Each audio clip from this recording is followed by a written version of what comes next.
Hey, what's going on YouTube? This is James Terry with another episode of JTZ TCG. Today we're going to be looking at the fully completed English translated list for Darkness Ablaze. It is due out this week, August 1st, and then going to start shipping out August 14th. So we have all the translations. We're going to be looking at some of the cards we thought were going to be in the list. They've actually taken out for our next set, which is the Legendary Heartbeat Collection. We're going to look at how these cards are going to affect the meta, what decks we can expect to see, what strategies we can expect to see. Make sure you leave your comments on what you think is going to come out of this newest expansion, what you like about it, what you don't like about it. Let me know. I want to hear everybody's thoughts about it. So we're going to dig in and get my take on what to expect from Darkness Ablaze. Let's get into it. So getting started with a list, we do again have the complete Darkness Ablaze English set list that was released about a week ago. We do have the worldwide launch as far as the US on August 14th. We will start seeing the pre-release boxes coming out August 1st that we would normally get in the pre-release tournaments or events, if you will, but because of the COVID-19 pandemic, a lot of stores are not holding those anymore, but they're still selling them, so you can still get your hands on them, still get those awesome promos. They do actually have those listed on here. So we have the Decidueye with the new Deep Forest Camo ability to make it immune to Pokemon V and GXs. The Act Result, which this puts the 2 damage counters on the Pokemon anytime energy is attached. The new Hydrogen, which we're going to probably see a lot of in the Dark Box decks, especially with the Eternius VMAX deck that we'll be taking a look at. And then also the Kangaskhan with the slightly okay rally back attack for dealing 120 damage. So taking a look at the cards, again, set to come out pre-release August 1st, worldwide August 14th. There were some sets that were pulled, and we're either going to get those in the Champions boxes that are supposed to be coming out in September, or the Legendary Heartbeat Collection, which will come out later on. So we were stripped of the Obstagoon line, the Scraggy line, Malamar line, the Dreadnought V and VMAX line, and then the Galarian Corsola V, the Graplocked V. All those we're going to be looking at in probably this September set. So taking a look at that, there was also the trainer card, the Dubious Canned Goods, which is supposed to go excellent hand in hand with likes of the Gardevoir V we will see later on, and then also the Dragapult decks. And then we get some alternative arts that, or rather, we will not get some alternative arts that are making their way overseas. And then checking out the amazing Charizard V and VMAX. Just awesome art. I cannot wait to, fingers crossed, hopefully pull each one of these. I'm really excited. Charizard been a staple in the TCG game, and as long as anybody can remember. So this is going to be a hot card. No different than when Burning Shadows came out. Everybody was wanting to get that Rainbow Rare Charizard, and you can still see the value in that today with the prices just going up every day for the Burning Shadows expansion boxes. So we're going to go ahead and get right into it. And getting into this list, some of these cards I'm just going to skip over that I feel are kind of irrelevant. So starting out the list, we do get our first V, the Butterfree V card. The art is actually pretty cool. It's got a nice fairy vibe to it with the grass staple. It does have 190 HP, which is pretty decent for a V. Keeps you out of those one-hit KOs with the Cameron V that's real popular. So for 1 energy, you can leave your opponent confused and poisoned. So kind of stall tactic. And then 2 grass, 1 colorless, do 130 damage. And then we get to the Butterfree VMAX with a kind of on the lower end, 300 HP, but that's kind of expected. Butterfree being one of the weaker type Stage 2 Pokemons, but Butterfree still getting some recognition in the VMAX world. For 2 grass energies, 1 colorless energy, you do 150 damage, and your opponent's active Pokemon is confused and poisoned again. So basically, you're dealing the 160 damage, plus they're confused. Basically, this is a 2-hit potential knockout Pokemon. 2 grass, 1 colorless, very manageable, especially with the Riblium ability. You can use that to get the 2 grass energies, and then a 3rd grass energy or a capture energy to set up your bench. So very manageable, but that big disadvantage I see with this is that fire weakness. Just fire still having a huge archetype. Baby Blacephalon, you still got Charizard still making waves. I don't see Butterfree VMAX being anything super competitive. It may make its way into Tier 2 as far as standard format, but I don't see it being that caliber of a Tier 1 deck. So moving on, we got Paris, we got Parasect, we got Caravan, we got Pansage, Simisage, and then we get to Carablast, Shelmont. All these Pokemon kind of relevant. The Rowlet, though, in this expansion, is got an actually pretty cool ability. So, if you play Bird Keeper, which is a new trainer card coming out in this set, during your hand, you can ignore all energy attacks and the cost of this Pokemon. And which rightfully so, it is 3 colorless. Now, you're not going to waste 3 energies on a Rowlet, especially if you haven't set it up to a Decidueye yet. But the attack itself, the attack does 60 damage to one of your opponent's bench Pokemon. You could really set up some nice snipe attacks with this, especially if you're looking to go with the new Decidueye deck coming out with this Darkness Ablaze expansion. You can use that Bird Keeper trainer card in combination with this Rowlet while setting up to either do damage spread, because Decidueye, if we scroll down here a little bit, does 90 damage plus 20 damage to 2 of your opponent's bench Pokemon.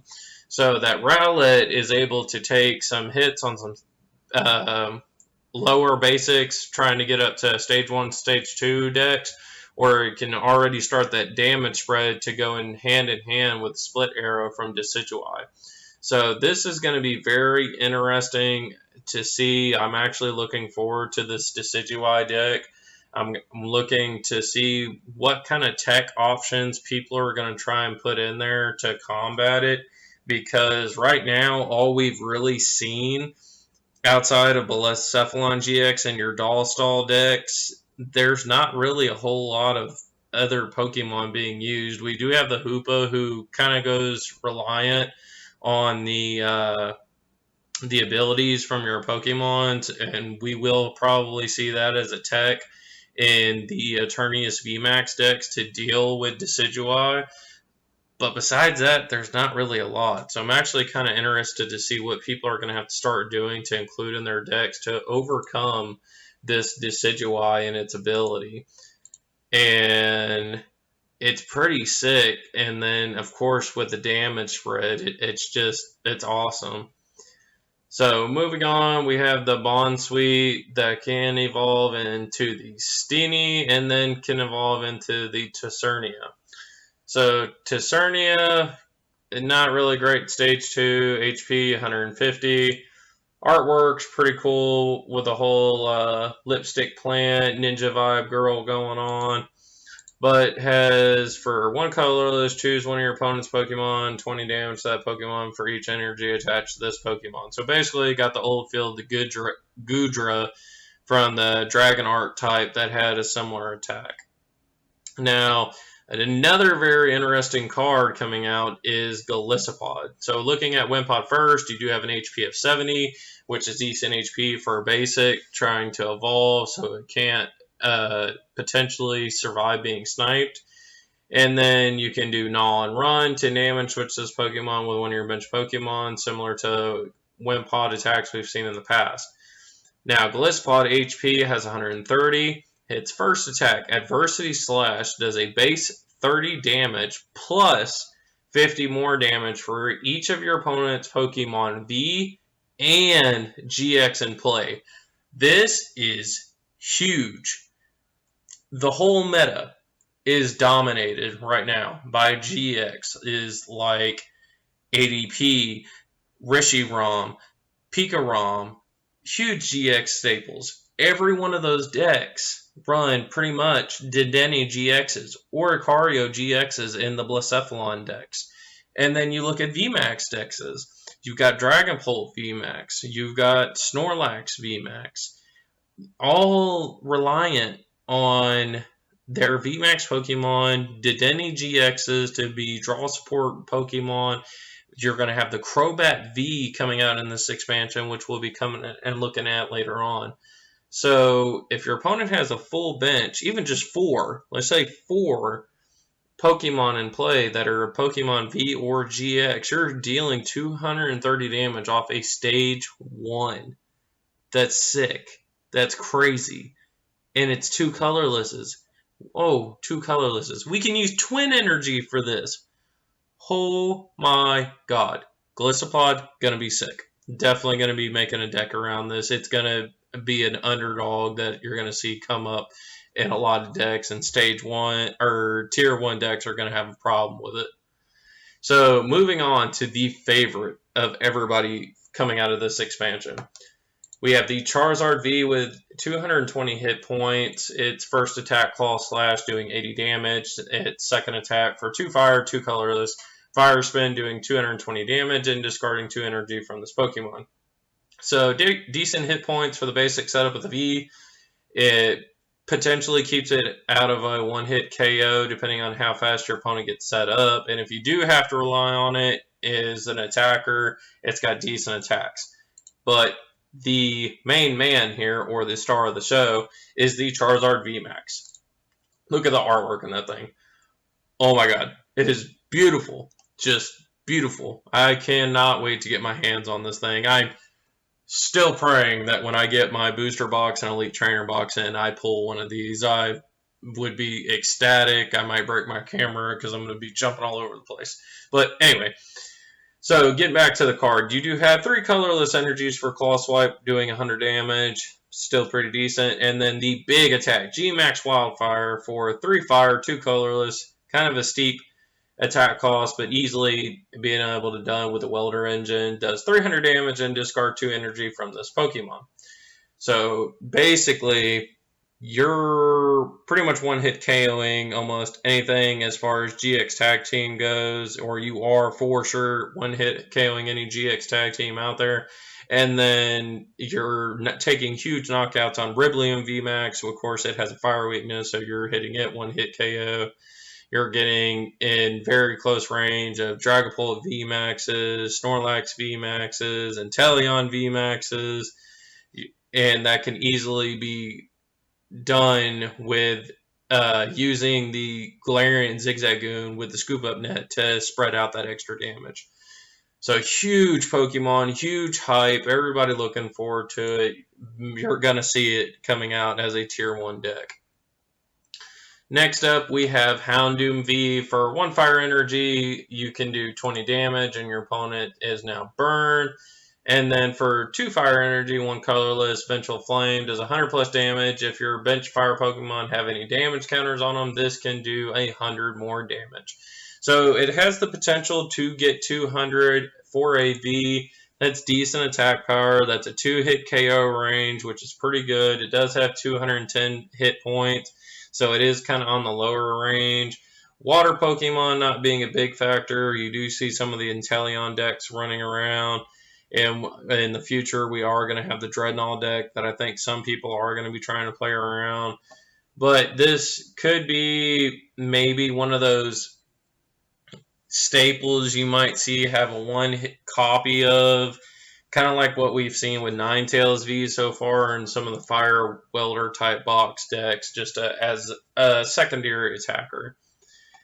Moving on, we have one of our other Stage 2 lines in the set, the Torchic, which has Call for Family. Typical, you get to search for a basic Pokemon, put it onto your bench, then we evolve into the Combustion, and then we evolve into the Blaziken, which has a pretty interesting ability, especially with the Dark types we're going to be seeing coming out with Darkness Ablaze. So this Pokemon is both Fire and Fighting type. Now, Dark Pokemon, for the most part, are weak to fighting type. So this is actually pretty interesting. And then you can use Welder Box Engine with this. You can use Twin Energy with this. So it's going to be interesting kind of to see people developing this Blaziken deck. I know Stage 2s are still very hard to get set up, especially with how fast the meta is. But I'd be interested to see if people try to get this Blaziken together. So for 1 fire, 2 colorless, Turbo Drive does 130 damage, and then you can attach a basic energy from your discard pile to one of your bench Pokemon. So while you're attacking with one Blaziken, you can be setting up another Blaziken or a VMAX or whatever Pokemon you have on bench. And potentially dealing huge damage because now you have 2 attributes to work with in the Blaziken. So very interesting ability. Heatran, it's okay. Fire Fang, 30 damage. Opponent's active Pokemon is now burn. Raging Flare does 80 plus damage. It does an additional 10 damage for each damage counter on this Pokemon. And seeing how that it only has 130 HP, we do get a tool in this expansion that increases non-GX Pokemon 50 HP, so you could potentially drive this up to 180 HP, but that still doesn't take you out of one-hit KO for the most part. And then it does have a 4 retreat cost, so I don't think this version of Heatran is going to see a lot of play. So then we have the Pansear, Semisear line, the Galarian Dimension line, which also runs water energy. It's pretty interesting, and it's got this pretty cool artwork, I gotta admit. It's actually pretty interesting. But not doing a whole lot. You can discard all the water energy and does 60 more damage, so potentially 170 damage.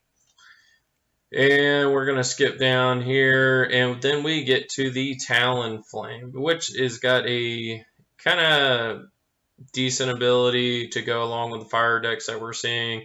So if this is in the active spot and damaged by an opponent's attack, the attacking Pokemon is now burned. For 1 fire, 2 colorless, you can do 120 damage, and then the defending Pokemon can't retreat. So this can be used to try and strand a Pokemon in the active position, but of course with everybody playing 4 copies of Switch pretty much for the most part, in every deck, you got Scoop Up Net for non-GXs and V Pokemon. I don't really see the Talonflame getting a lot of play, especially, again, with just how hard it is to set up Stage 2s in the meta right now.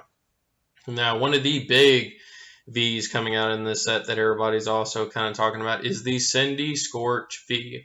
So Cindy Scorch V with 210 hit points does 20 damage, and you can discard an energy. If you do, you have to discard an energy from your opponent's active Pokemon, or you can discard an energy from your opponent's active Pokemon. So it's pretty good way to stop your opponent from setting up if you need more time, some disruption. So it's not bad for the first attack. And then for 4 fire energies, Burning Train does 180 damage. Now, here's the big guy. So we get Cindy Scorch VMAX with hit points of 320. So good hit points. And then we have Gmax Centerferno. So it does a base attack 40 damage. And then this attack does 40 more damage for each fire energy attached to this Pokemon. You may attach a fire energy from your discard pile to this Pokemon after calculating damage for this attack. So, easily done. It's only 2 colorlesses, which of course with this being amped up by having more fire energies, you're going to be running pretty much all fire energies with a welder engine on this Cindy Scorch. And if you have, let's just say 4, because that would give you the ability to also use Burning Train. So if you have 4 on there, that's 160 plus the 40, that's 200 damage, which is easily 2-hit KO range. Plus, you're accelerating onto it in the process. So the next turn, you're doing 240 damage. So it's pretty good. It's got decent hit points. It does have a retreat cost of 3, so you're definitely going to want to have those switches in hand. So, but I do think Cindy Scorch VMAX is going to see quite a bit of play.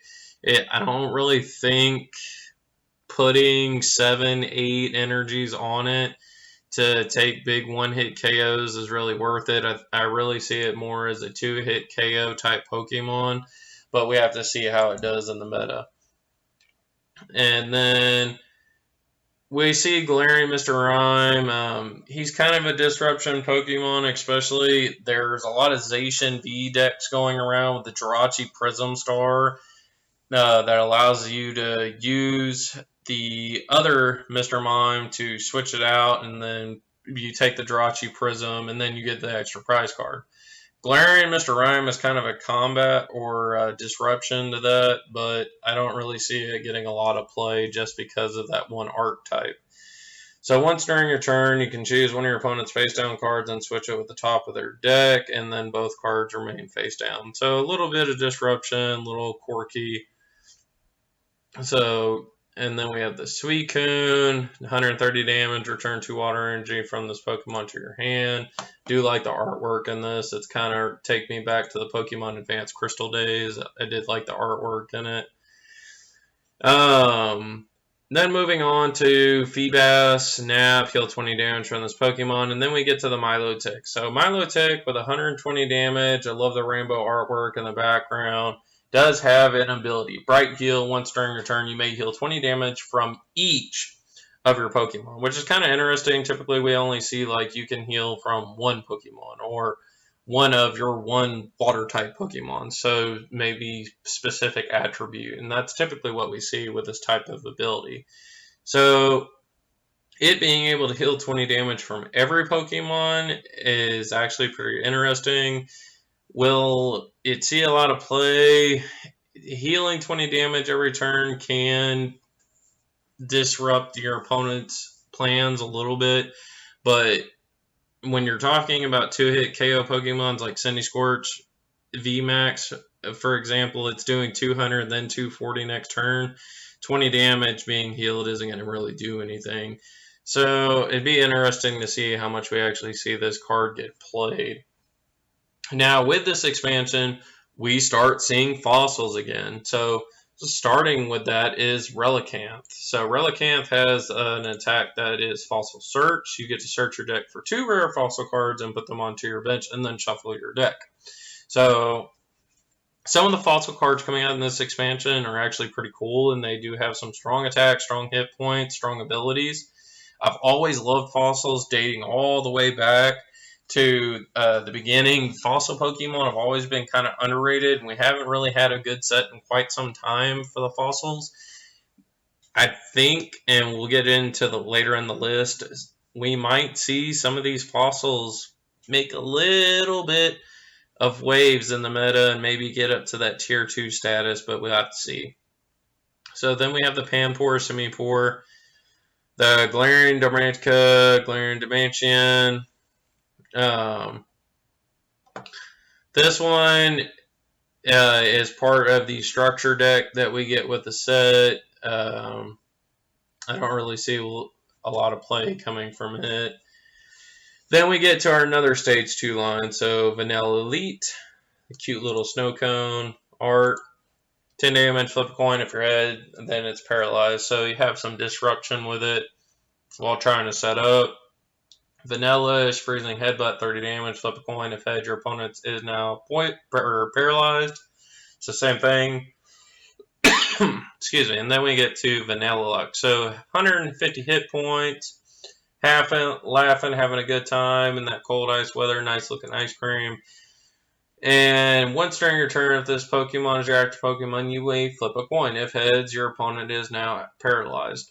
So it has to be in the active spot. You have to hit a coin flip, which you can do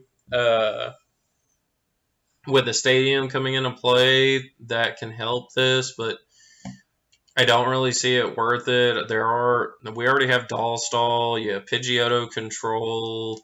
I don't really see this functioning as a type of stall deck in the meta, but again, we'll have to see. So Barrick, and not really worth anything. Wishy-washy.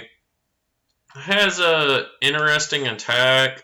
I don't think it would see a lot of play. You could potentially run one copy and have capture energy in your deck and use this if you feel like you're stuck, but there are a lot of other ways around it. But Deep Sea Swirl, shuffle your hand in your deck, and then you get to draw 8 cards. It's kind of pretty interesting.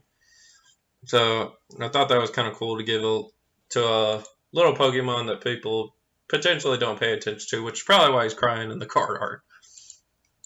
So moving on, get a quick drink real quick.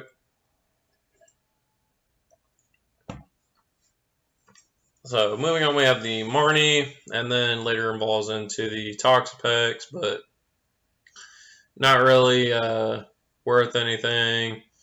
And then here we have our first evolved form of the rare fossil. So pretty cool looking dinosaur type, water fish type Pokemon. It's pretty interesting. So it does have 150 hit points on it being a stage 1. That's actually pretty sick for a stage 1 Pokemon to get it to that many hit points. And then you can put that Cape tool card that we'll get into later on, potentially boosting it to 200 hit points. And then it has this ability, if this is your active Pokemon, your opponent can't play any Pokemon from their hand to evolve their Pokemon. So let's time out. If you get this up, it's in your active slot, it can wheel 120 damage. Yes, that's not 2-hit KO for the most part, but it's workable. Especially for 1 water and 2 colorless, you can easily play Frostmoth with this. But it's preventing you from evolving your opponent's Pokemon. So, no VMAXs, no Stage 1 or Stage 2 GXs you would have to deal with. What?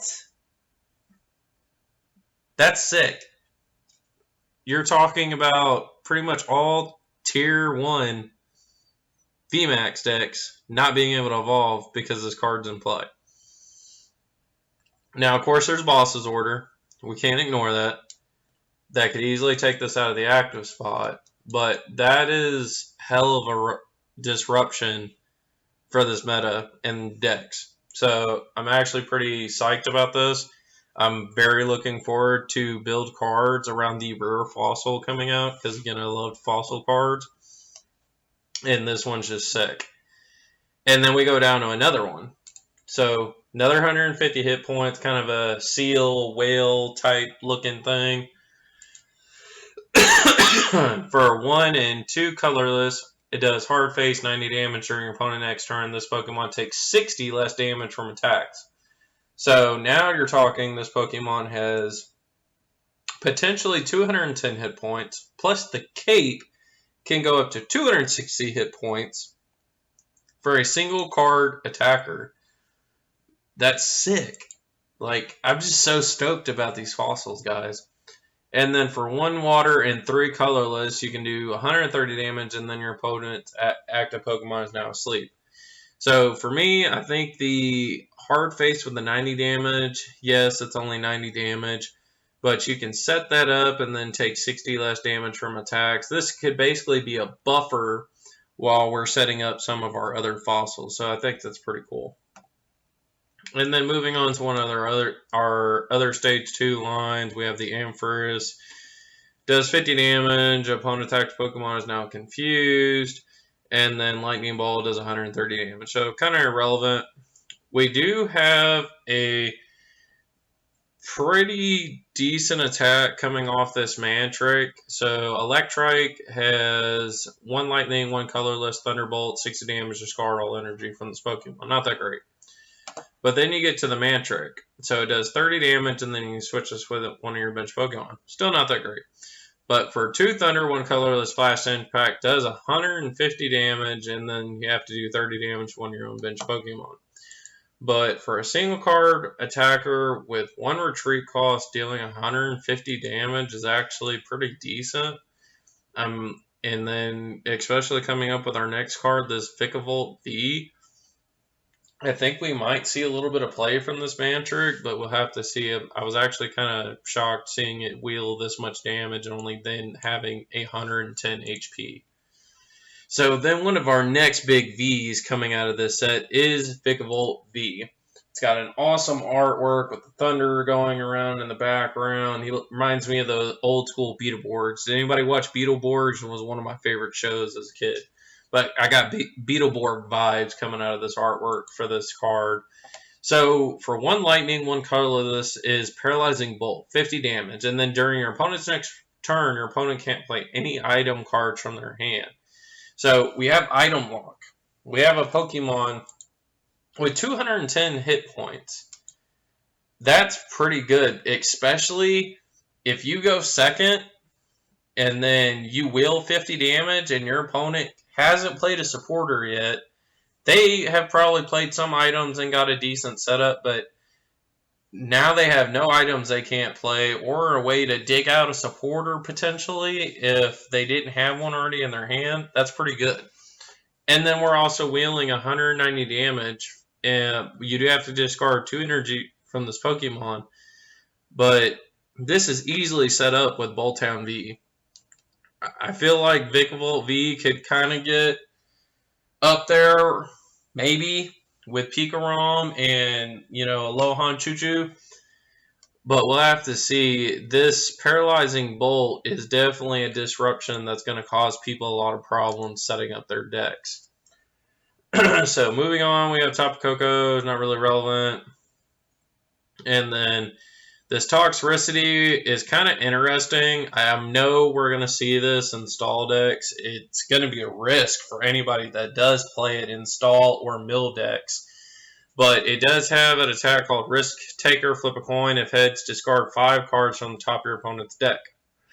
But if tails, discard 5 cards from the top of your deck. So there's a risk there running that in your mill deck. But again, we do get a stadium card in here that helps you reflip for attacks and potentially get this to go in your favor. So I'm going to be interested to see if we do see this in any mill decks coming up after the set releases. So we have Pincharin, not really relevant, and then we get to the next fossil out of our set. So this is Dracozolt. So he's a dinosaur with thunder, and then he can also fly somehow, even though he's huge. Doesn't make a lot of sense, but boy, does he have some attacks. So he does have 160 hit points being a stage 1. Again, that's crazy for stage 1. And then does 30 damage during your next turn. This Pokemon Rising Charge does 90 more damage. So you can be doing 120 damage next turn on top of the 30 you already did. So you're looking at 150 damage. Now, Giga Impact, 200 damage. This Pokemon, of course, can attack during your next turn. But this can easily be done with 1 Lightning Energy and then, of course, the Triple Acceleration Energy that works with evolved Pokemon, being it is a stage 1 off the rare fossil. The next fossil we have is Actrozolt. So this is like a Seal combination drag electric type Pokemon. This one has a very interesting ability. It's attack, lightning, colorless, electro ball, 70 damage. Not really relevant. This is what's relevant. So whenever your opponent attaches an energy from their hand to one of their Pokemon, put 2 damage counters on that Pokemon. You have just potentially dealt anywhere from 20 all the way up to 100 damage onto a Pokemon because of this. And it specifically says when your opponent attaches an energy from their hand to one of their Pokemon. That includes Welder Engine. So to those 2 energies, that's 40 damage. That's sick. That's crazy. You're going to see this in damage spread decks. I guarantee you're going to see this in damage spread decks just because of that ability. That's freaking awesome. Moving on, we get a Wigglytuff line, and then we get our next V, the cute and adorable and awesome Mew. I love this card. I want to get this just because the artwork's cool. And every time I see Mew and Mewtwo, I go back to the original Pokemon movie I always wanted to get the Mew and Mewtwo, the Ancient Mew, cool promo card. So I've always got Mew every time it's come out. Getting back to this one. This one has 180 hit points, and then for 2 psychic energies does X-Ball. 30 damage. This attack does 30 damage times the amount of energy attached to this Pokemon and your opponent's active Pokemon. So basically, the Mewtwo EX we used to have from back in the day, the X-Ball attack. Now, I don't really see this, again, having too much play in decks, to be on all honesty. I think this is going to be more of a collector card. You're not going to really play Mew V because some of these stronger V maxes only typically run, let's say, 2-3 energies. So you're talking 3 energies here, 2 energies here. That's not a whole lot of damage output for the cost of 2 prize cards. So, as cute as an adorable Mew V is, I don't think it's going to see a lot of playtime. Moving on, we have a Granbull line. We have a Lunatune line. We have a Gothitelle line, which actually has a decent attack. So, let's back up here for a second. Gothita, for 1 psychic energy, look at the top 5 cards of your opponent's deck and you get to put them back in any order. So this can go hand in hand with that Galarian Mr. Rime we saw, where you could switch with the top deck with one of your opponent's prize cards. So setting up that disruption can work with this Gothita. Again, not something I think we'll see a lot, but it's out there. And then we get to Gothorita. Whiny boys, choose 1 random card from your opponent's hand. Your opponent reveals that card, and they got to shuffle it back into their deck. So potentially, you could disrupt your opponent's hand by sending maybe that supporter they had in their hand back into their deck. And then we get to Gothitelle.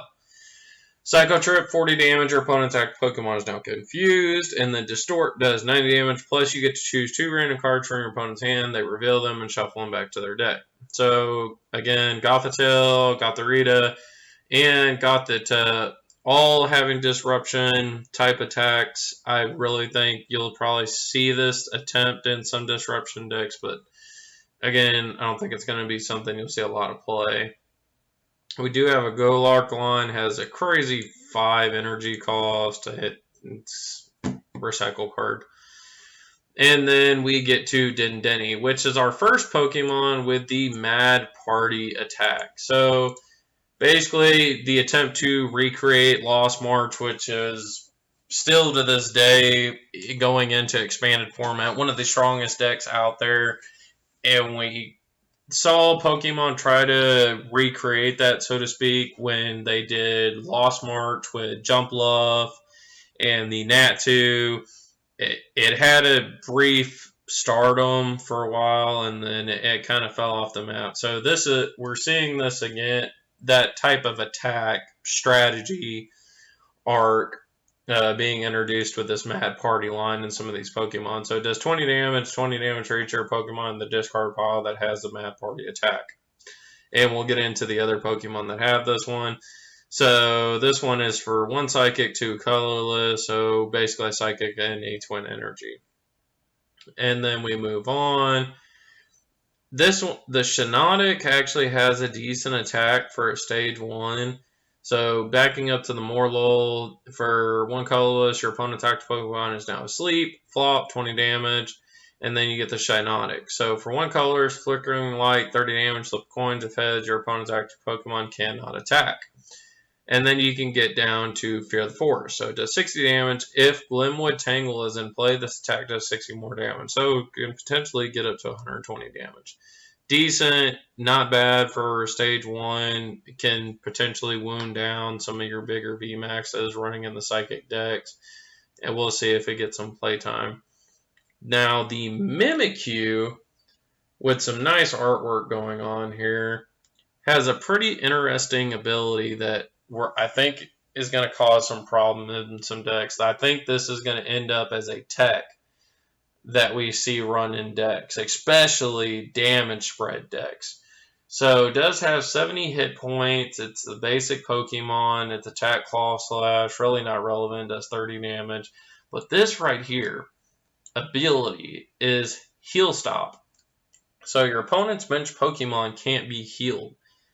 You're taking out cards at that point. Malolana lets you switch, and if you discard 2 Pokemon, you can heal 120 damage off that bench Pokemon. That nullifies that. You can't use Malolana now. Can't use Pokemon Center Lady then you can't do any of these cards that heal any damage for these damage disruption decks. So you are going to see this in the new fossil decks that with the ability of attaching energies and then getting damage the 20 damage put onto. You are going to see this in Dragapult decks. Anything that has to deal with damage spread, you are going to see Mimikyu in there. Moving on. This is the next set of our Pokemon with this Mad Party attack. So Sinesta has only a measly little 30 hit points, the little teacup. But it does have, for 1 colorless, furtive drop, put 2 damage counters on the opponent's active Pokemon. So a little bit of whittling down. And then we evolve into Poltegeist. Now we got the big teapot going on here. So you must discard a Pokemon that has a Mad Party attack from your hand in order to use this ability. Well, of course, you want to get Pokemon that have Mad Party into the discard pile anyway. So if you do that, you get to draw 2 cards. So you get 2 things out of that. You get one with a Mad Party attack in the discard pile. Now you're increasing your attack. And you get to draw 2 cards to try and set up. This one only takes 2 colorless, so 1 twin energy, a lot better than the Dendeni. And you get the ability to go along with it. And then, of course, 20 damage for each Pokemon in the discard pile that has the Mad Party attack. So ideally, Poltegeist is going to be your attacker that you want to set up for the Mad Party attack. And there's, I believe, one more Pokemon on the list that goes along with this set. And, of course, I'm sure we'll see maybe an additional 1 or 2 in September's list when we get it. So Diglett, Dugtrio, not really relevant. Larvitar has always been one of my favorite ones just because of the Tyranitar. He was one of my favorite Pokemon in the game. So we're going to give him a little bit of time, but I don't think he'll be relevant. 170 HP, 1 fighting energy, 10 damage, 2 colorless, 20 damage. Then we get to the Pupitar. 1 fighting, 20 damage, 3 colorless, Rocket Evolution. Does 40 damage, plus you get to search for the Evolption and put it onto this Pokemon to evolve it. Now, this works with this Tyranitar. This works with the other Tyranitars that has from the Dark Archetype. So you can use either one. This Tyranitar, though, has 180 hit points, which is pretty good for a Stage 2. Does 120 damage, plus you get to discard a Stadium into play. Only 1 fighting and 2 colorless. This is easily set up with 1 fighting energy, 1 twin energy. And then for 2 fighting, 2 colorless, Mountain Swing does 250 damage. Yeah, we just read that right. 250 damage for a Stage 2. You're knocking out basic Pokemon Vs with a Stage 2. Okay. But it comes at a price. You got to discard 5 cards from the top of your deck. So, again, that's why I only gave it a brief while. I don't think we'll see a lot of play from it.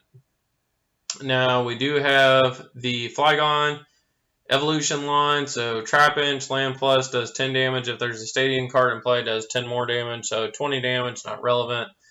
For Brava, Sandpole is 20 damage, 10 more damage for each of your opponent's bench Pokemon, so you're looking at potential 70 damage. Now we get to the Flygon. So ability Sandmaze. If this Pokemon is your active Pokemon, the opponent can't retreat from the active spot. So you can potentially trap a Pokemon there with a high retreat cost and one that's not set up. And then for 1 fighting and 2 colorless, you can do Desert Geyser, which is 130 damage. And if there's a Stadium card in play, you can discard it. If you do, your opponent's next turn, you can prevent all damage and all effects of from Pokemon onto this Pokemon.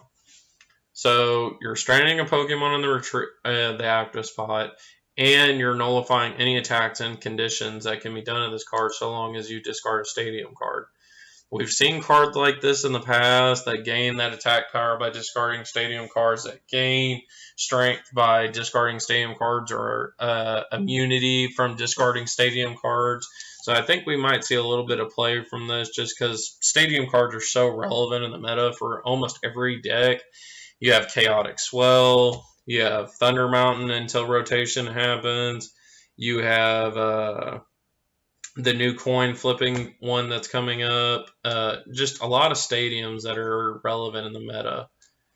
So scrolling through, we get to our next V, which is Rapier V, has the second highest HP compared to a Pokemon V. The 230 hit points for one fighting, 2 colorless, drill run, does 80 damage, discard energy from your opponent's active Pokemon. So it does have disruption with it, not bad. And then you see 1 fighting, 3 colorless, heavy rock artillery, does 10 damage, but you can't use it next turn. So it's kind of bulky, definitely, of course, being a heavy Rapier, has 4 retreat cost. Now, fighting hasn't really had that niche that it's needed to get to that tier 1 status with all these other decks. But there hasn't really been a need for it.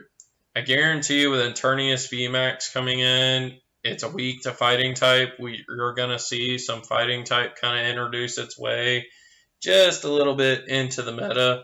But we'll see how Rapier V does alongside the rest of the fighting Pokemon. So moving on, we get the Galarian Sir Farfetch'd, which we've already had this in Sword and Shield, but this is the structure deck coming out with it. And then we get our next V, which is Galarian Slowbro V. This one, I love the new art. I love the new take on Slowbro. I always thought the shell should have been more of a weapon for him. I didn't like the whole tail thing. I didn't like the whole crown thing. When Slow King came around, I actually like this artwork on this. It's actually pretty cool. So, does have 210 hit points, does have 3 retreat cost. It has a pretty wicked ability. So, Quick Draw Poison. Once during your turn, if this Pokemon is your active Pokemon, you may leave your opponent's active Pokemon poisoned. That's sick, especially with damage spread decks going around. This thing is huge. And then for 2 darkness, 1 colorless, energy stranding shot, 130 damage, and during your Pokemon's next turn, the defending Pokemon can't retreat. So you're also getting that poison status to stick too. Yes, there's switches, there's scoop up nets if it's not a V or GX. But I think we are going to see some play out of this Galarian Slowbro V, especially in dark boxes with the new hydrogen coming out. I think this Slowbro is going to see some play. And then moving on, we have a Muck line that I don't think really is relevant. And then we get to the Spinarak line with the Ariados. Has an interesting ability.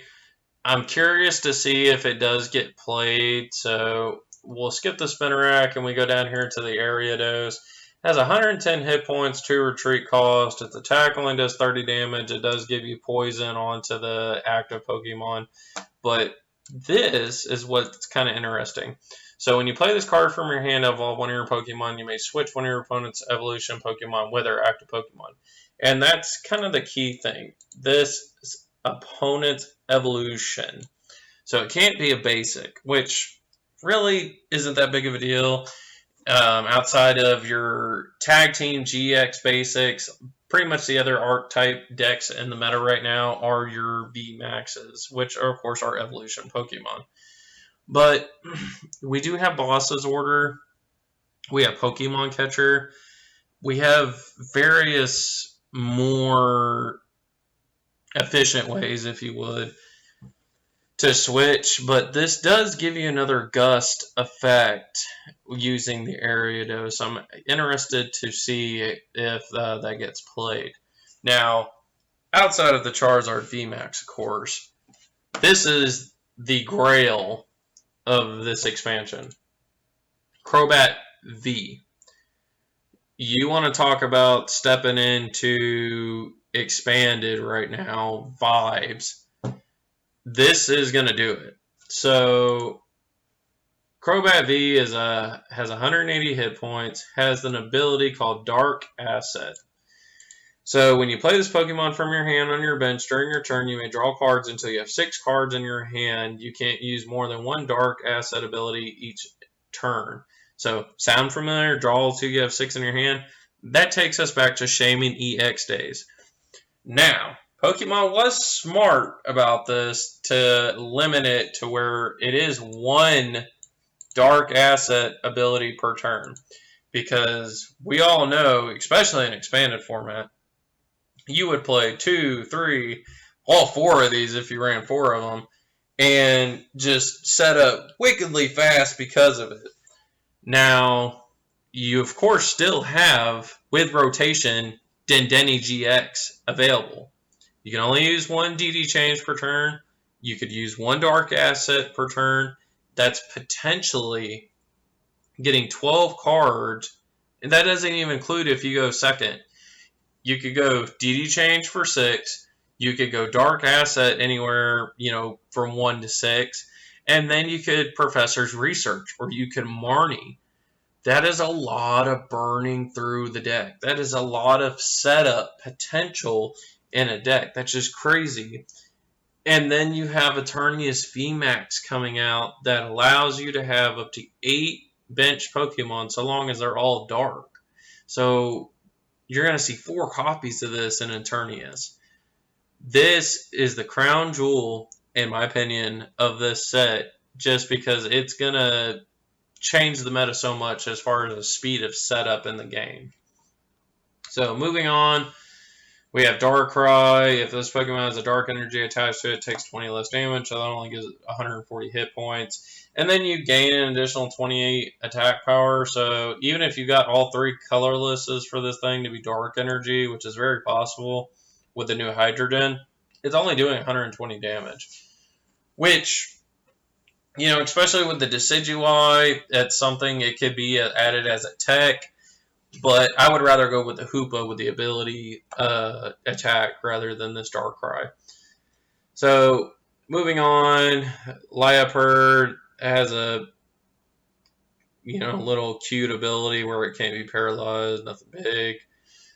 This is going to be huge for a Dark Box. So we get to Deino, and one colorless does 10 damage, and then one dark, one colorless does Corkscrew Punch, 30 damage.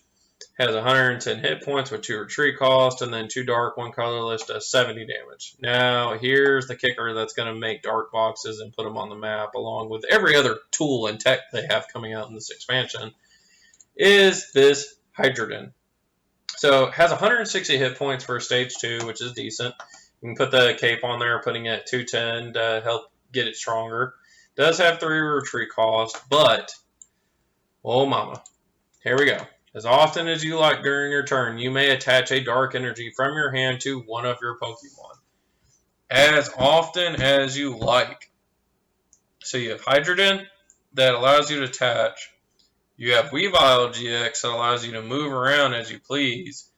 You have Eternius VMAX that gets stronger for all these dark Pokemon on your bench.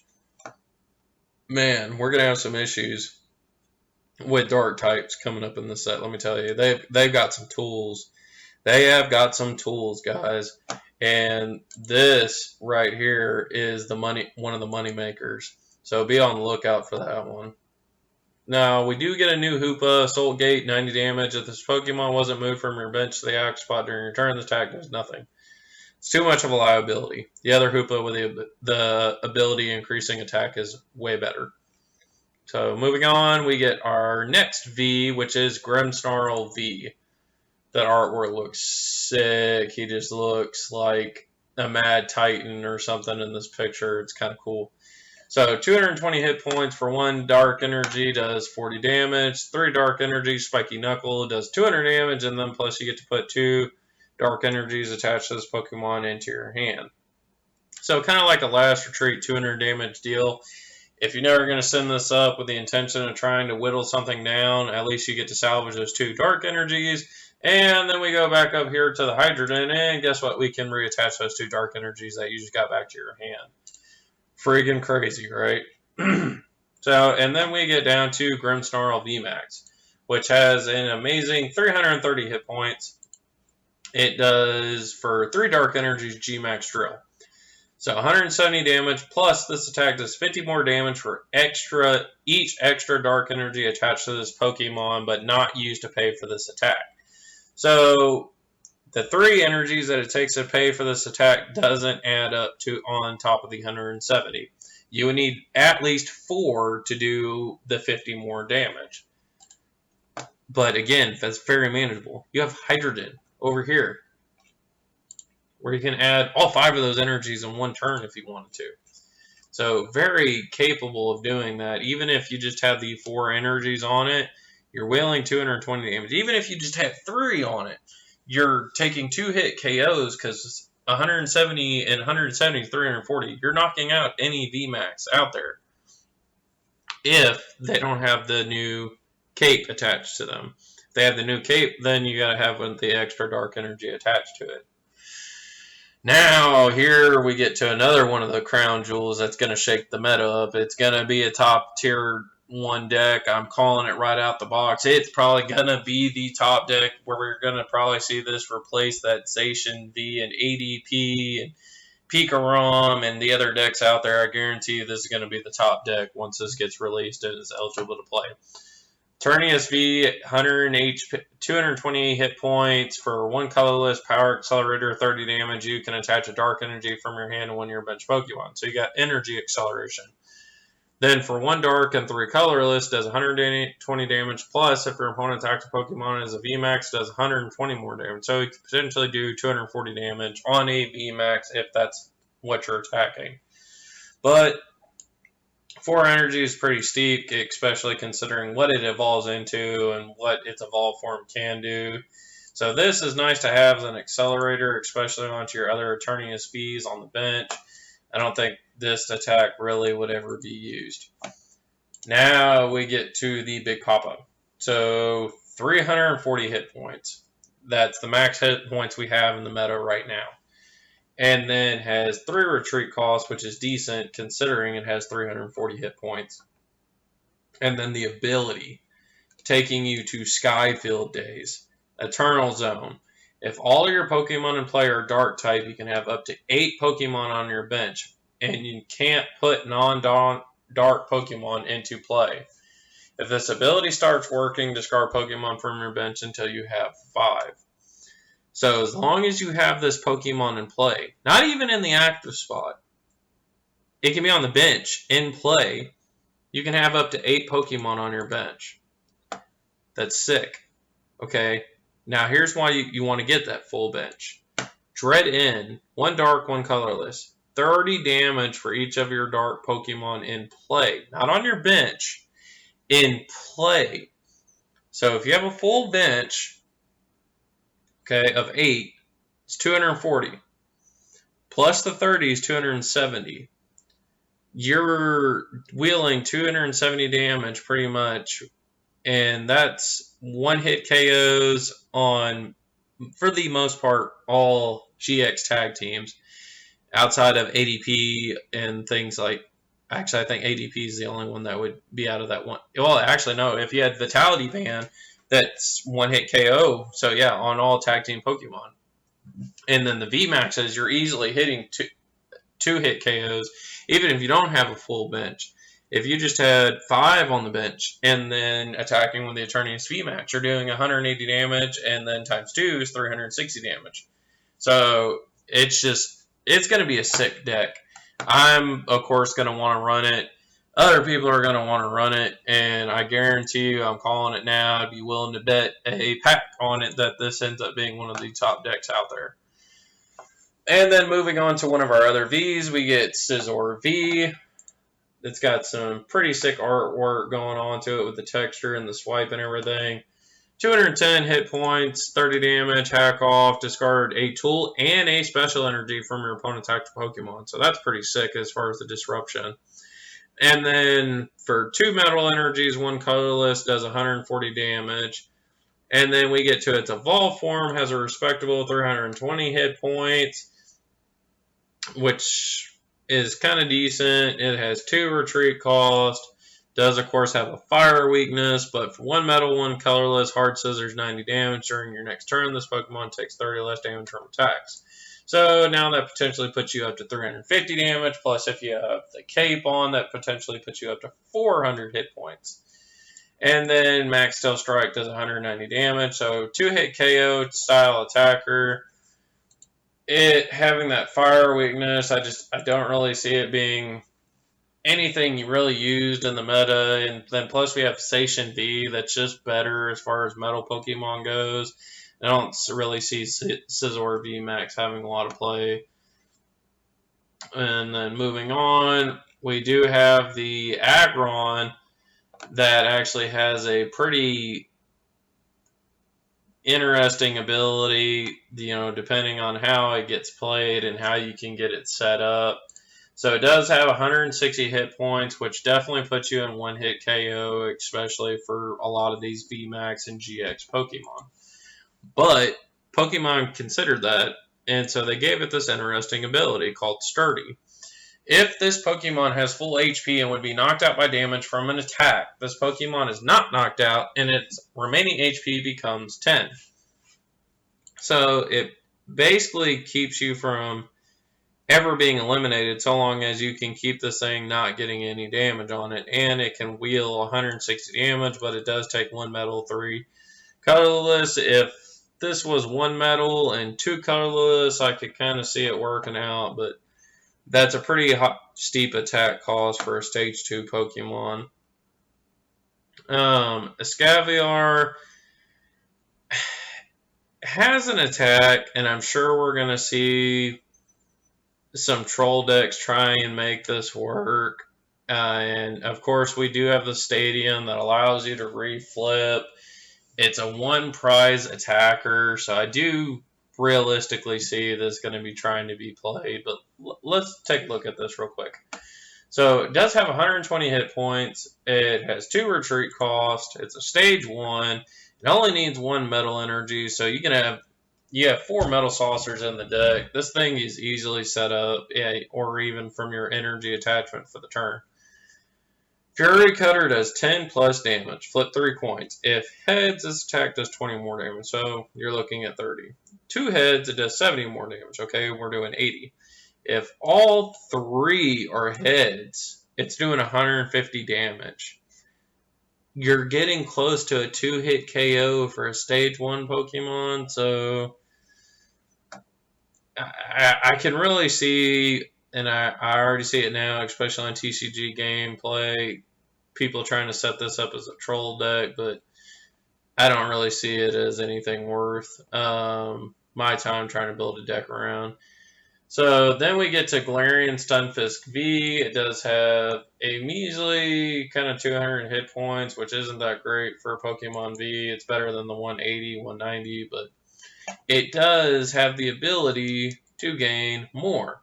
So 20 HP for every mental energy attached to it. And then its attack, Trapping Bite, takes 2 colorless. So you're going to probably use 2 metals on this, and that does put you up to 240 hit points, which is a lot better. And it does a base damage of 60 damage, and then during your opponent's next turn, if it's damaged by an attack, it can put 120 damage on the attacking Pokemon. You're talking about having to tread very carefully doing something like this. So this might create a little bit of problems for people. You're talking about a 2-prize attacker probably being attacked by a 3-prize card attacker and then taking 120 damage to the 3-prize card attacker, potentially setting it up for a 1-hit KO after that. So this will be interesting to kind of play around. We do get a Melmetal, but it's scrap. It's not really worth anything. We do get a Copper J, which actually does have a pretty respectable 190 hit points with it being a stage 1 because it is a giant steel elephant, of course. And then it has 4 retreat cost, and it has an ability that it can be affected by any special conditions, which is decent. And then it has an attack for Revenge Stop, but it does take 2 metal, 2 colorless. It does 120 damage. If any of your bench Pokemon have any damage counters, it can potentially do 240 damage. So that's pretty good for an attack power on a stage 1, but man, again, I really wish some of the stage 1 and stage 2s didn't have that steep of an energy cost, but it is what it is. We do get the cool Kangaskhan, which is one of the promos that come out with a pre-release kit. It has this retaliate attack that can potentially do 120 damage if one of your Pokemon were knocked out, so it's decent. Taurus, Furret Line, Dunsparce. This we're going to see, I already know it's going to be in mill decks. If this Pokemon is knocked out by damage from an opponent's attack, discard the top cards of your opponent's deck. So milling out your opponent. And then we get a Ursaring line. We get a Lugia that it again has high energy. I don't really see it being played. We have a Delicatty line, and then when we skip down, we get to Salamence V. So Salamence V has 220 hit points for the basic V. For a 3 colorless, does swoop across. This attack does 30 damage to your opponent's bench Pokemon. Each of your opponent's bench Pokemon. So all of them. That's a lot of damage spread. That's very good. Weakening Vs, weakening GXs, killing small and sniping small Pokemon. Very good. Then Heavy Storm does 160 damage for 4 colorless. Then we get to its evolved form. 320 hit points for Salamence VMAX. I really expected 340 hit points just because Salamence was always one of those big legendary dragons in the game. He's actually one of my favorite dragons in the game. So I was a little disappointed to see only 320 hit points, but it does only have 2 retreat costs. So kind of got to balance that out, so I get it. And then we have its first attack for 1 colorless Sonic Double. This attack does 40 damage to 2 of your opponent's bench Pokemon. So back to this. So 30 damage to each, meaning all of your opponent's Pokemon. Then here, 40 damage to 2 of your opponent's Pokemon. You're going to be sniping. You're going to be taking KOs on sniping. Jirachi's 70 hit points. 40 plus 30 is 70. So you're going to be sniping on some of those smaller Pokemon. And then for 4 colorless Max Wings, 240 damage during your next turn. This Pokemon can't use Max Wings. 4 colorless is pretty steep. I don't really like that. I wish it was 3, and then we could do, something with triple acceleration. I mean, you could still use triple acceleration with maybe a capture energy or a weakness guard energy because it is weak to lightning, and Picarom's not going anywhere. And then we have the fossils coming out with Thunder type that are pretty strong. You have the Vikavolt that's pretty strong. So we could probably make this work with weakness guard and triple acceleration energy. Or even the Welder Box engine would be good with this, with the weakness guard energy. So it's definitely there, but I don't know. We'll have to experiment with them and see what we can do. Here we have another one of those cards that go all the way back to the Rowlet at the top of the list. So ability, Sky Circus. If you play Bird Keeper from your hand during this turn, ignore all energy costs from this Pokemon. So we get to use this attack called Sharp Eyes, which allows you to search your deck for any 2 cards and put them in your hand. That's pretty good, especially sacrificing a 1 prize card to set up for your turn 2 really isn't too bad.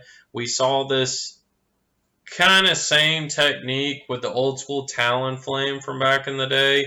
It was that stage 2 that if you started with it, you got to play it, and for 1 energy, you did 40 damage, plus you got to search out any 2 cards you want, and it set up some crazy decks. It made Greninja Break Engine work forever. It's still actually pretty popular and expanded when I'm playing on TCG Online. So, pretty interesting. And then we scroll down, we get another Pokemon that relies on that Bird Keeper attack. So Swanna has 110 hit points, no retreat cost, which is pretty nice. And then, of course, we get to ignore all energy costs. So this does 70 damage, plus you can discard 1 card from your hand. If you do, it does 140 damage.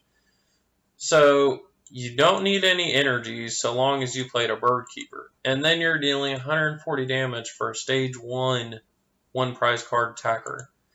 That's pretty good. Sky Circus with Birdkeeper, you're going to see this deck. I guarantee you're going to see this deck. I'm going to play this deck just to try it out. And then we get to Bunnelby, another one of our Mad Hatters. And this one actually looks like the Mad Hatter. This looks like out of something in Alice in Wonderland that the Mad Hatter would draw. So, and it's actually kind of funny, you know, Bunnelby, Bunny, you know, Mad Hatter, Alice in Wonderland.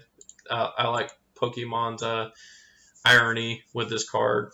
So, again, Mad Party does 20 damage for each Pokemon in your discard pile that has a Mad Party attack. This one does only have 2 colorless, versus the Dendeni had the 2 colorless plus the Psychic. And then the Poltergeist only had 2 colorless, but it is a stage 1. So Bunnelby is probably going to be your optimal attacker alongside Poltergeist.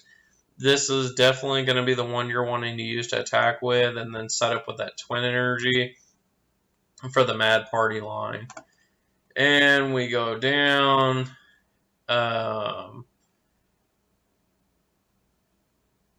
We have the Corvair Knight. Has an interesting ability. I don't really see VMAX as trying to do a stage 2 setup in addition. They already hit fast and hard as enough. But we'll take a quick look at this ability. So once during your turn, when you play this card from your hand of all Pokemon, you may choose one of your Pokemon, excluding Corvair Knight, and return that Pokemon all cards attached to it to your hand. So this has the potential to get a heavily wounded VMAX or tag team back into your hand along all the cards. But again, stage 2s are just so hard to set up. I don't really see that being utilized like an Aerosola or an AZ or a Scoop Up Net for VMAXs. I think it's just more trouble than what it's worth. So, and then we get into our trainer card. So our first one is Big Parasol. So basically we got a big umbrella. And then as long as this Pokemon this card attaches in the active spot, prevent all effective attacks from your opponent's Pokemon done to this. So this basically keeps us from being paralyzed. It keeps us from being poisoned, burned, which in the meta right now is actually pretty common. There's a lot of cards that does status conditions, confusion, sleep, things of that nature. So I think we're probably going to see that Big Parasol being played a lot. The next one is this Billowing Smoke. It's pretty interesting, and I can see this being played in disruption decks or mill decks, but outside of that, I don't really think so. But if this card is attached and knocked out by damage from an attack from your opponent's Pokemon, that player discards any prize cards that they would take for the knockout instead and put those cards into your hand. I don't really see this as that good of a tool.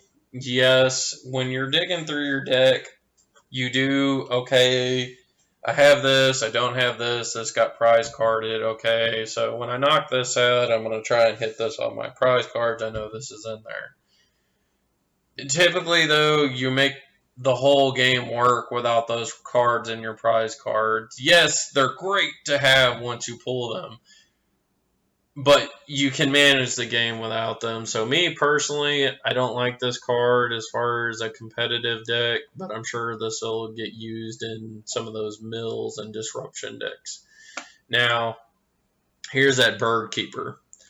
So, Bird Keeper, you get to switch your active Pokemon with one of your bench Pokemon, and if you do, you get to draw 3 cards. So, potentially, you get to switch one of those Pokemon that have the Bird Keeper or Sky Circus ability because of this card, and you get to draw 3 cards. So basically, we have a Cynthia and Caitlin, but instead of getting a card from the discard pile, you get to switch and gust some of your Pokemon around. It's actually pretty good. I mean, this is basically a Guzma for your own Pokemon, and you get to draw cards. So this is something outside of even Sky Circus I think we're going to see in some of the decks. Now, this is one of the interesting trainer cards we get that I've mentioned all throughout the video, and a lot of people are going to be using them on these VMAXs. I can already see it now. the V's. The basic Pokemon this card is attached to gets 50 HP except Pokemon GX. So some of those stronger V's that we saw can have this attached to them and get 50 HP. Or you have some of these single card prizers that can get an extra 50 HP and make it a lot harder to one-hit KO them or to be sniped. You're going to see this card get played a lot. Familiar Bell. So for this one, you get to search for Pokemon the same name as a Pokemon in your discard pile, reveal it, and put it into your hand. So if you have a Crobat V, a Dendeni GX, or if you're playing the multiple Pokemon Vs of any type, you can play this, search that Pokemon out, and put it into your hand. Does this take the place of Quick Ball? I feel that has potential. It definitely, I like the fact you don't have to discard anything to use it. The only catch-22 there is you could use it in Contangent with Quick Ball. So if you Quick Balled the Dendeni to, say, get whatever V or GX you needed, then you can play Familiar Bell to get another Dendeni or Crobat V out of your deck. So it's actually a pretty interesting combination that you could use there. So we do get our first stadium. This is Glenwood Tangle. So it's basically a shiny forest, and this is the coin flipping one. Once during each of your player's turn, if that player flips any coins for an attack, you can ignore all the results of those coin flips and flip those coins again. So you get 2 chances to try and get those coin flips to go your way in your attack, which is scary enough already when it's the first time. But there were quite a few Pokemon that rely on coin flips in this expansion, of course other expansions. But this one especially that have some pretty good hits, and they're going to be for sure running 4 copies of this stadium. Our next card is Kabu. So for this, you get to shuffle your hand in your deck and then draw 4 cards. If you only have 1 Pokemon in play, you get to draw 8 cards instead. I don't really see this being used. Yes, it would be nice to get 8 cards. Of course, everybody wants 8 cards in their hands. Ideally, though, you don't want to just have 1 Pokemon. I can see this kind of helping you in a rut. Maybe playing 1 copy of this, but in my personal opinion, I just don't think it's worth it. And then we get to the trainer card OPC. So flip 2 coins. If both are heads, you get to put a card from your discard pile into your hand. So you have to get 2 heads. You both have to be heads. And I don't know about you, but the coin flips for me are typically not all in a row. It's very rare. So for me, I don't think this card is worth it either. Next, we have Piers. You get to search your deck for an energy card and a dark Pokemon, reveal them, and put them in your hand. Then shuffle your deck. What? Like, dark Pokemon didn't have enough support in this expansion as it was already. So now you get to search for an energy card and a dark Pokemon. So let me go get a Crobat V. Let me go get an Eternius V. Eternius V Max. A Hydrogen. Whatever I need for Dark Box. And, I mean, that's just sick. It's basically welder for dark Pokemon. So dark Pokemon are getting all kinds of help in this expansion. And then we get Pokemon Breeders Nurturing. So you get to choose 2 of your Pokemon to play. For each of those Pokemon, search for your deck that evolves from that Pokemon and put in onto it to evolve it. Shuffle your deck. You can't use this your first turn or on a Pokemon that you put into play this turn. So potentially you can evolve 2 VMAXs. You can evolve a Stage 1 and a VMAX. There's a bunch of different combinations you can use with this. Basically, this is Evolution Incense in supporter form, but yeah, I personally, if I had to go this route trying to set up Evolution Pokemon, I think I would go Evolution Incense or just rely on digging it out. I don't really like that card and using it as my supporter for the turn. So now here's one of my favorite ones I can't wait to play because of all the fossil Pokemon. Rare Fossil is a little bit different than some of the fossils we've seen in the past. So this one actually has 70 HP instead of the 40 or 60 that we've seen. So it gives it a little bit more health to kind of help the sniping that's going on in the meta right now. And then it has the typical rest of the stuff. It doesn't have any attacks at any time. You can discard it, and then of course it can't retreat. Our next trainer is a supporter. It's Rose. It's the guy from the gym league. Attach up to 2 basic energies from your discard pile to one of your Pokemon V maxes. If you attach any cards in this way, discard your hand. This is a huge, catch-22 or double-edged sword card, but this could be a last resort card. So if all else fails, if you've got to take, that one more big hit, that one last KO, Rose could be that, that last resort, that hope in the dust, so to speak, to get, that win for you. So, but the only catch there is you have to discard your hand. So you got to really make sure you either A, have a way out to where you can get some more cards in your hands afterwards, or B, make sure this is your final attack, because after this you have nothing else you can do in your hand. Next we have Rose Tower. So once during each player's turn, that player may draw cards until they have 3 cards in their hand. Oh, okay, so this makes sense with this Rose card. Yeah. So Rose and then Rose Tower. I forgot these went hand in hand. So if you did have this in play, this is definitely manageable, but still catch-22. You can be potentially helping your opponent kind of draw out of a dead hand they got going on. Now, here's another stadium. This one is Spike Muth. Whenever an opponent's axe Pokemon moves to the bench during their turn, put 2 damage counters on that Pokemon. Again, every deck in the meta runs switches, or Mala and Lana's. Some way to switch from the active to the bench. This is going to hurt a little bit for quite a few people, pretty much every deck, really, because you're putting 2 damage on, and there's so many damage spread decks that can amp on this or capitalize on this. This is going to be a stadium you see in probably Dragapult decks. The next card is the one called Struggle Gloves.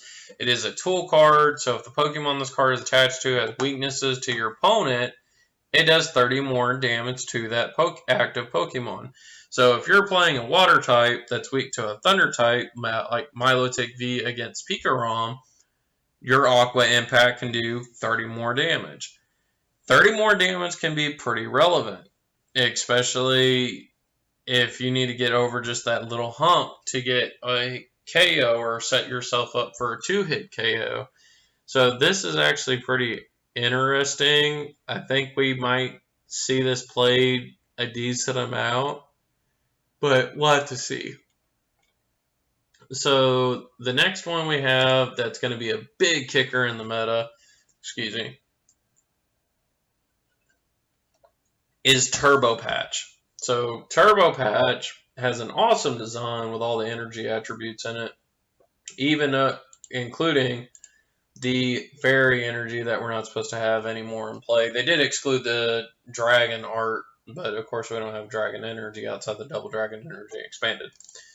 So flip a coin. If heads, attach a basic energy card from your discard pile to one of your basic Pokemon that is not a GX. So this is more tampered to Pokemon V, setting them up and then evolving them into the VMAXs. So if Zacian V wasn't broken enough already, now you can run 4 Metal Saucers and 4 Turbo Patches, or use it to get the water energy in play and then energy switch it to ATP to get Altered Creation off. So this is big money.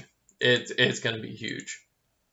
Next is Yellowhorn. Both active Pokemon are now confused, so a little disruption. I don't think this will be played.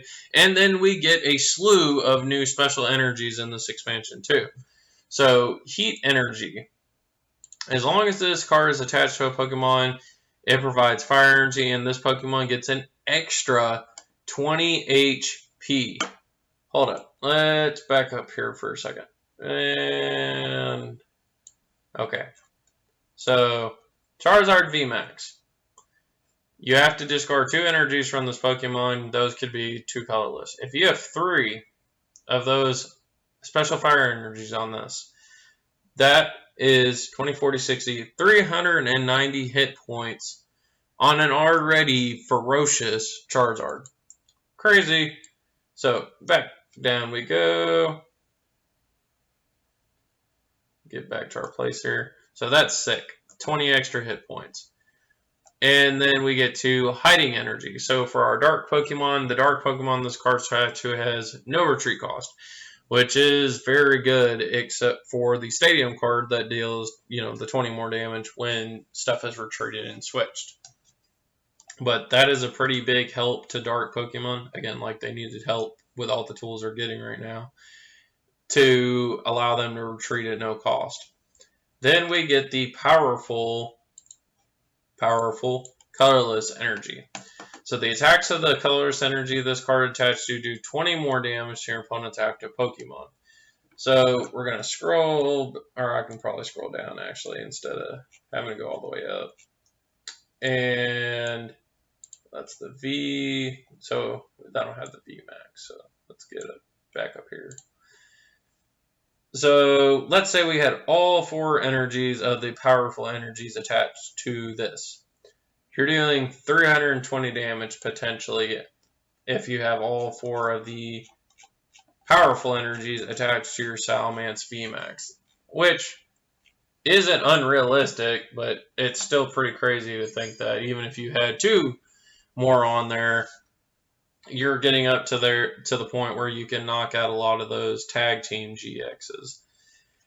And then we get down here. These are all the foil arts we can expect to see from the expansion and the rainbow arts we can look forward to.